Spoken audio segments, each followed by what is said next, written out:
Bismillahirrahmanirrahim. Assalamualaikum warahmatullahi wabarakatuh.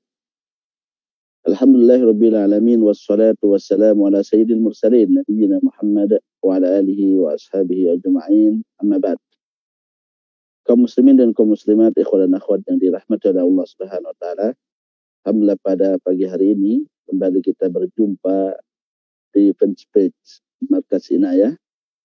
Insyaallah kajian kita pada pagi hari ini akan membahas seputar adab-adab Idul Adha. Tentunya kita tahu bahwa kita memasuki 10 awal dari bulan Dzulhijjah dan sebentar lagi kita akan menyongsong datangnya Idul Adha yang merupakan salah satu di antara hari raya yang dianugerahkan oleh Allah Subhanahu wa taala kepada kita. Dan ini merupakan fenomena yang wajib bagi kita atau dianjurkan bagi kita untuk menampakkan kegembiraan, menampakkan kebahagiaan, dan itu semua merupakan bagian dari kesyukuran kita kepada Allah Subhanahu wa taala. Allah berfirman, "Qul bi fadlillahi wa bi rahmatihi fa bidzalika falyafrahu huwa khairum mimma yajma'un." Katakan wahai Muhammad, dengan karunia Allah Subhanahu wa taala dan dengan rahmatnya, maka hendaknya kalian bersyukur kepada Allah Subhanahu wa taala. Hendaknya kalian bergembira atau berbahagia. Falyafrahu huwa khairum mimma yajma'un. Itu semua itu karunia itu lebih baik daripada yang dikaruniakan, yang mereka kumpulkan dari harta dunia dan lain sebagainya. Kaum muslimin dan kaum muslimat yang dirahmati oleh Allah Subhanahu wa taala, tentunya hari raya yang diberikan oleh Allah Subhanahu wa taala bagi kaum muslimin itu hari raya Idul Fitri ataupun hari raya Idul Adha ataupun hari raya pekanan kita yaitu hari Jumat. Ini merupakan anugerah dan syariat yang Allah Subhanahu wa taala berikan kepada kita. Terkhusus dua hari raya yaitu hari raya Idul Fitri dan Idul Adha. Ini merupakan syariat yang mana di dalamnya dianjurkan bagi kita untuk menampakkan kegembiraan dan kebahagiaan. Apalagi dua hari raya ini dilakukan dan dilaksanakan setelah kita melakukan ibadah kepada Allah Subhanahu wa taala. Yang pertama Idul Fitri berkaitan dengan ibadah puasa yang merupakan kewajiban kita dan bagian dari rukun Islam. Kemudian yang kedua Idul Adha berkaitan dengan ibadah haji bagi orang yang berhaji, dan bagi kaum muslimin secara umum berkaitan dengan hari raya kurban.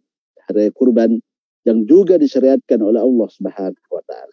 Dan ini merupakan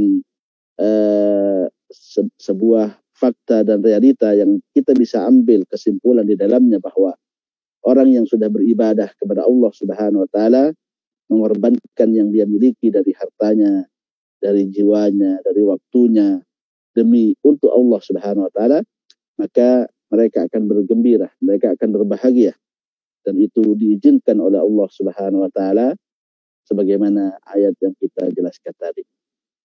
Ikhwan dan akhwat yang dirahmati oleh Allah Subhanahu wa taala dan juga kaum muslimin, kaum muslimat di para pemirsa Markas Inayah, terkait dengan adab-adab yang akan kita bahas pada pagi hari ini.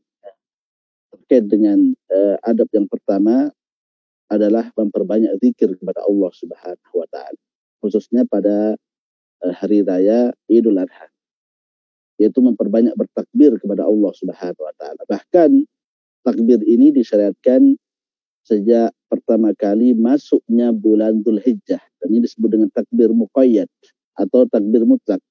Disebut dengan takbir mutlak.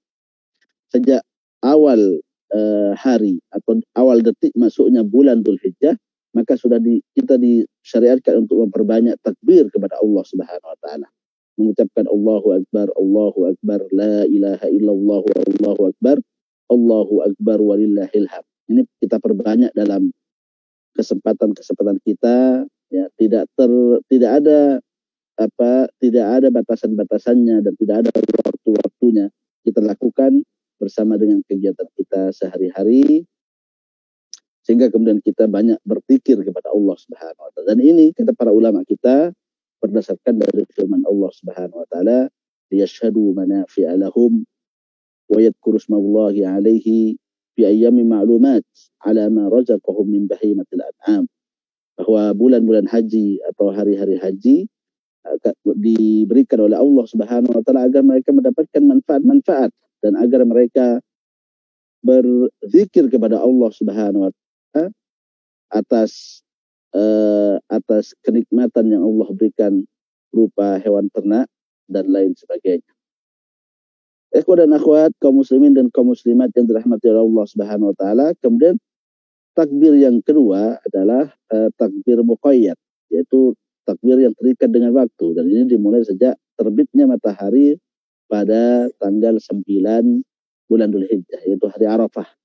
Ketika selesai sholat, kita dianjurkan untuk bertakbir kepada Allah Subhanahu wa taala. Tentunya setelah kita beristighfar, ya, setelah kita salam, kita kemudian beristighfar 3 kali, astagfirullah, astagfirullah, astagfirullah, mengucapkan Allahumma antas salam wa minkas salam tabarakta rabbana ya dzal jalali wal ikram. Baru kemudian kita disunnahkan untuk bertakbir, ya Allahu akbar, la ilaha illallah wallahu akbar walillahil hamd.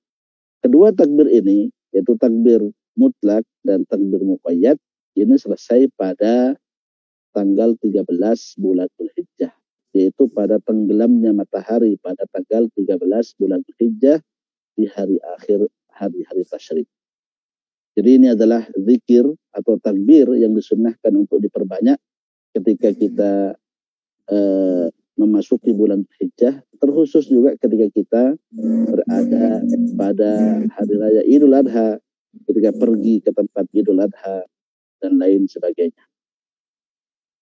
Ini adab yang pertama. Yang adab yang kedua terkait dengan masalah ini adalah kita disunnahkan untuk mandi bersih-bersih, disunnahkan untuk memakai pakaian yang paling baik dan juga memakai wewangian. Ini merupakan adab yang kedua. Ini tentunya terkait dengan masalah ini disebabkan karena Idul Fitri dan Idul Adha itu hampir mirip dengan sholat Jumat. Yaitu kenapa? Karena pada saat itu Idul Fitri dan Idul Adha kaum muslimin berkumpul menjadi satu tempat, ya, berinteraksi dengan satu dengan yang lain, sehingga kemudian disunnahkan bagi kita untuk membersihkan diri kita, merapikan diri kita dengan melakukan mandi misalnya, dan juga memotong kumis dan bulu-bulu kuku dan lain sebagainya, dan memakai pakaian yang paling indah, memakai pakaian yang paling baik, serta juga memakai wewangian. Dan sangat banyak hadis-hadis dan riwayat-riwayat yang memerintahkan kepada kita untuk melakukan ini, khususnya ketika kita sholat Jumat. Ilahnya atau faktornya, kata para ulama kita, karena hari raya Idul Adha dan hari raya Idul Fitri itu mirip dengan sholat Jumat, yaitu yaumu ijtima'in nas, yaitu hari di mana manusia berkumpul menjadi satu tempat. Maka ketika kita keluar dari tubuh kita bau-bau yang kurang sedap, ya, atau pemandangan yang kurang bagus misalnya, maka ini akan mengganggu orang yang ada di sekitar kita. Selain dari berjumpanya manusia dengan manusia yang lain, kaum muslimin dengan kaum muslimin yang lain ketika Idul Adha dan Idul Fitri, juga karena pada saat itu tempat berkumpulnya para malaikat-malaikat Allah Subhanahu wa taala. Dan tentunya malaikat-malaikat Allah Subhanahu wa taala juga merasa terganggu jikalau kemudian nampak pada diri kita hal-hal yang tidak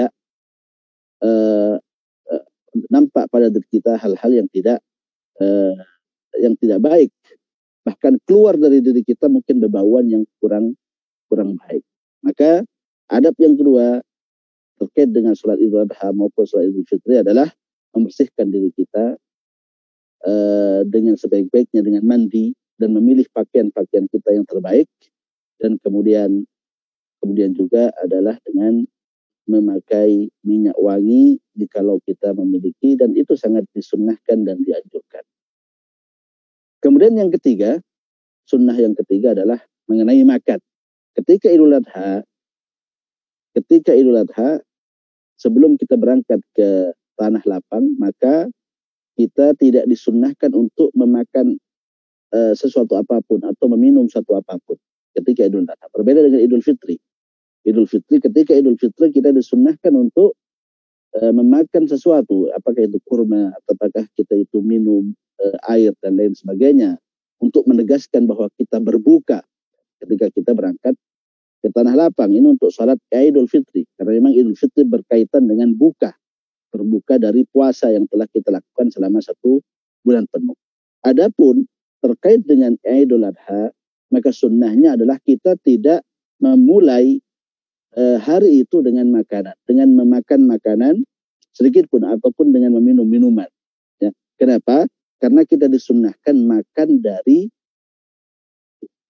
dari sembelihan kita, dari kurban kita, atau mungkin dari kurban yang dihadiahkan kepada kita dari orang-orang yang melakukan ibadah kurban pada saat itu. Jadi ini perbedaan antara Idul Fitri dan Idul Adha. Idul Fitri kita disunnahkan untuk makan atau minum sebelum kita berangkat ke tanah lapang atau ke masjid untuk melakukan sholat, untuk menegaskan bahwa kita pada hari itu kita bergembira. Pada waktu itu kita sudah berbuka ya, dari puasa yang kita lakukan selama 1 bulan. Adapun Idul Adha, maka kita disunnahkan untuk pergi ke masjid atau ke tanah lapang dalam keadaan tidak memakan dan meminum sesuatu apapun.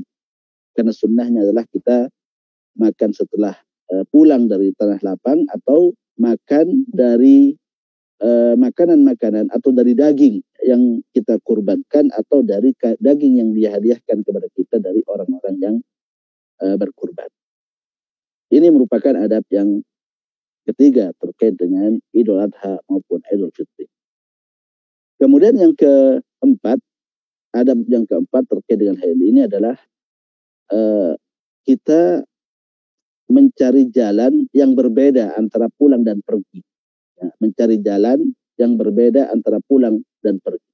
Misalnya kita pergi ke masjid misalnya, jikalau kita berangkat dari arah kanan, belok dari rumah kita dari arah kanan misalnya, maka pulangnya dari arah kiri. Misal datang dari arah kiri. Jadi kita mencari jalan yang berbeda antara pulang dan pergi ke tanah lapang maupun ke tempat kita sholat. Itu jikalau ada. Kecuali kalau kita memang tidak memiliki jalan itu, jalan rumah kita satu-satunya, ya, dan tidak ada jalan yang lain, maka la yukallifullahu nafsan illa wus'aha.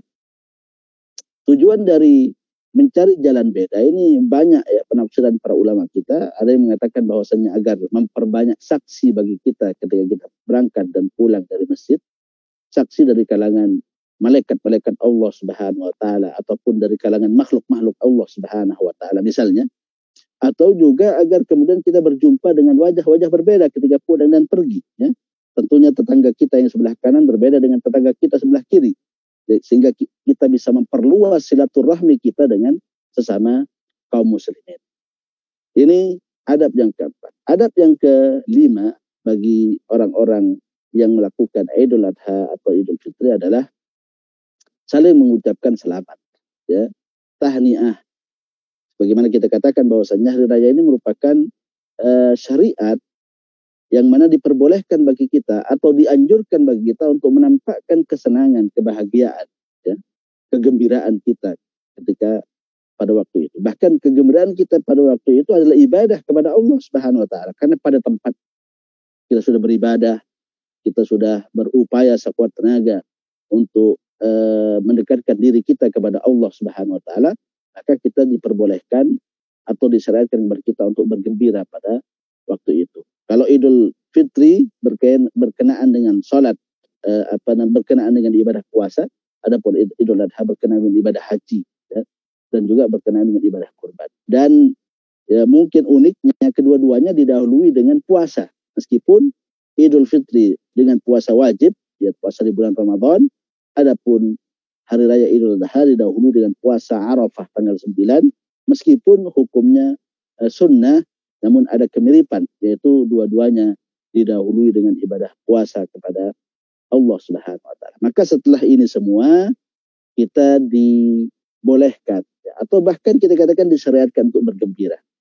Untuk bergembira sesuai dengan selama tidak berlebih-lebihan, ya, tetap tidak melampaui batas-batas yang dijelaskan oleh syariat kita. Bahkan Rasulullah SAW juga mengatakan ayyamu tasyrik, ayyamu aklin wa syurbin wa zikrillah, bahwa hari tasyrik merupakan hari makan, hari minum, dan hari untuk berzikir kepada Allah Subhanahu wa taala. Dan kita tahu bahwa makan dan minum itu merupakan fenomena-fenomena kita bersenang-senang.